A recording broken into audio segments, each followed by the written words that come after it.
Through the so-called Brezhnev Doctrine, the Soviet Union claimed the right to intervene in the internal affairs of all socialist countries in the event of threats to the socialist undertaking. The USSR invoked this doctrine when it choked the liberation movement in Czechoslovakia in 1968. In 1979, it began a war of conquest in Afghanistan.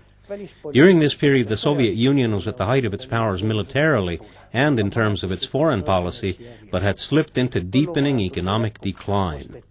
Beginning in 1963, the Soviet Union paid in gold for grain bought from the United States. The USSR proved to be incapable of keeping up with the scientific and technical revolution taking place in other countries. Her economy revolved mainly around material goods and was wasteful of resources. Raw materials were sold on the world market. Estonia's economic development also began to stagnate. The sharp rise in the price of raw oil that began in 1974 made it possible to continue for some time while carrying on development of military production. The Soviet Union couldn't compete in the arms race, nor was she up to the task of launching a war. It was just a matter of time until the USSR would disintegrate.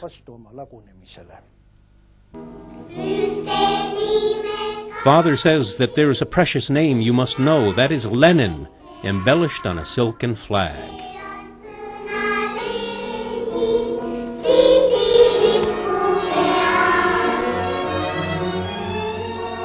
For the first time in the history of mankind, the advanced Soviet Socialist Society had succeeded in solving the nationalities question. A new unit had been forged in the form of the Soviet people. The party began manipulating awareness of the Soviet people from day one in nursery school, preparing it for work and struggle. National and linguistic differences were supposed to disappear in the melting pot that would produce this amalgam of humanity. The Estonian nation was in danger of being turned into a minority.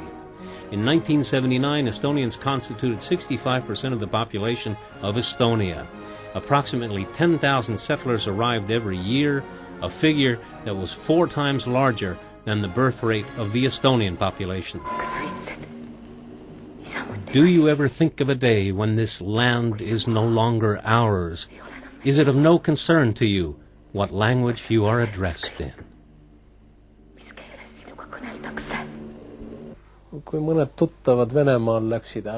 When some people I knew in Russia departed, formerly to Israel, but actually to America, a strong feeling that I would also like to depart overcame me. Maimu Berg has even written a book named Away. It is this feeling that a migratory bird must have when it hears the cries of other birds in the sky above. A feeling you'd like to join them, that is what I felt. It all began in connection with the suppression of the Prague Spring, because that evoked empathy in me and many others. The sense of despair was such that thoughts of self-immolation occurred to us. We just didn't want to go on living. That was when the sense of constriction really began. October 3, 1973, the all-union Estonian electrical power station Komsomol Shock Brigade construction project has come online at full capacity. Representatives of 28 nationalities took part of the work, along with 300 enterprises of our fraternal republics.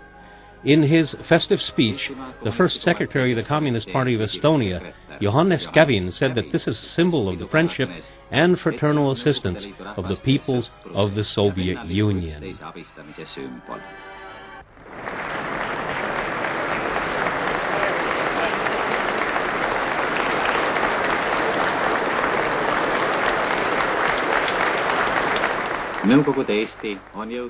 For the 3rd time in a row, Soviet Estonia is among the Union republics that won the all-Union socialist competition. The valuable awards have stimulated a new burst of energy, the wish and the readiness to work even better, even more fruitfully. Soovi ja valmisoleku töötada veel paremini, veel viljakamalt.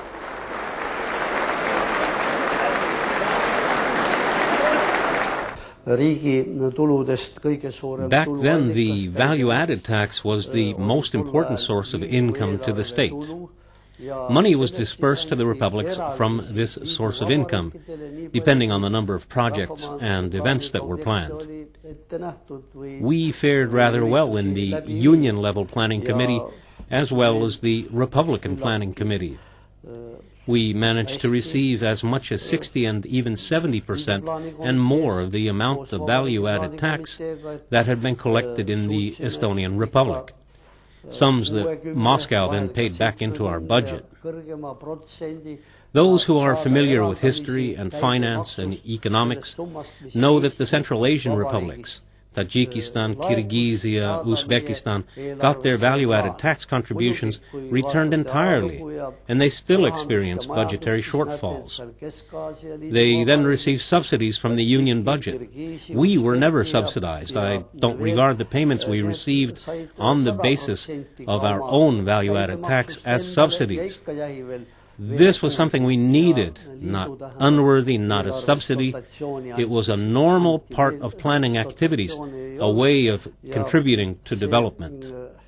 Eraldamiste protsent käibemaksust, seda ma loen, et see oli täiesti väärikas ja vajalik meile ja mingisugune dotatsioon ei olnud. See oli lihtsalt teatud osa plaaniline rakendamine arenguküsimuste lahendamiseks.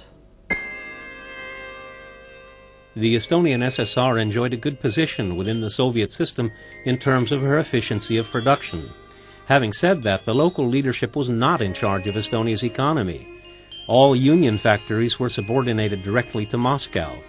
By the same token, Moscow also managed Republican Union enterprises, which produced 2/3 of industrial output. Enterprises that answered to the administration of the Estonian SSR turned out a mere 10% of all domestic production. Estonian heavy industry was dependent on imported raw materials, fuel, and labor. The fairly sophisticated electronics and apparatus industry was in the service of the military sector. Environmental concerns were totally ignored. The growth rate of industry fell off and quality deteriorated. The adoption of a mark of quality, which was intended to improve the situation, ended up being a mere propaganda exercise, something that made the people laugh. Buildings are springing up in the new Lasnamäe residential district in quick order. 1,400 families have become the happy users of new flats. Still, how happy are they? Udo Malmet, you're an engineer. What do you say about the work of the construction crew? The builders are fast. However, they make errors. There are problems with the roof and the walls, and the quality of the finishing touches leaves a lot to be desired. There are problems with water leaking in. That is the most significant complaint. It is really tough to do anything about it because of fitting issues. The parties responsible try to more or less shift the blame, saying, perhaps, and we'll try to do better, but they're not making any promises. Isegi selle eest vastutavad isikud, nende vastus on ka umbes niimoodi eitav, et võib-olla ja püüame edasi ja paremaks saada, aga midagi suurt. Isegi nemad mulle ei luba. Estonia's agricultural progress came to a halt by the 70s. Enormous and expensive but poorly thought-out amelioration projects failed. Areas that had been cultivated earlier went to seed. Heavy tractors destroyed the quality of the agricultural soil. The principles as such weren't all that bad. The biggest mistake they made was to set up those large units, which I have to take some of the responsibility for, since we didn't succeed in resisting the joining of the plots of land. The Minister of Agriculture at that time, Harald Mennik, who for a while was the head of the Viljandi model kolkhoz, was also one of the organizers who had an enormous desire to create large agricultural units, but he didn't succeed either. The basic problem with the agricultural units was that they were so large that they became unmanageable. Even Viljandi, which had been a well-known region up until that time, began to go downhill at that point.